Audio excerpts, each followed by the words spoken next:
Hi అండి, అందరికీ నమస్కారం. Welcome to my YouTube channel. ఈ వీడియోలో ఏపీ ఉద్యోగ మరియు పెన్షన్ల పెండింగ్ డిఏ బకాయిలపై అయితే కనుక తాజా సంచలన ప్రకటన అండి. సో ఆ వివరాలు అయితే ఈ వీడియోలో తెలుసుకుందాం. వీడియో అయితే ఎక్కడైనా స్కిప్ చేయకుండా ఎండ్ వరకు చూడడం ద్వారా ఇన్ఫర్మేషన్ పూర్తిగా అర్థమవుతుంది. సో దయచేసి వీడియో అయితే ఎండ్ వరకు చూడడానికి అయితే ప్రయత్నం చేయండి. ఇక వివరాల్లోకి వచ్చినట్లయితే పెండింగ్ బకాయిలు చెల్లించాలని ఏపీటీఎఫ్ అయితే అంటుందండి. సో ఉద్యోగ ఉపాధ్యాయుల పెండింగ్ బకాయిలను చెల్లించాలని ఏపీ ఉపాధ్యాయ సమాఖ్య అధ్యక్ష ప్రధాన కార్యదర్శి హృదయరాజు అలాగే చిరంజీవి ఓ ప్రకటనలో కోరారండి.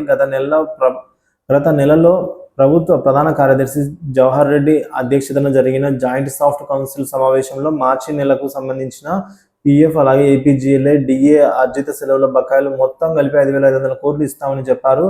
ఈ నెల పూర్తికి ఇంకొక వారం రోజులు మాత్రమే గడువు ఉన్నందున రోజువారీగా బకాయిలు చెల్లింపులు చేయాలని అయితే కోరారండి. సో మరి చూడాలి ఎంతవరకు వారు చెప్పిన మాట నిలబెట్టుకుంటారా అనేది. సో ఇదండి వాళ్ళ వరకు ఉన్న టాపిక్.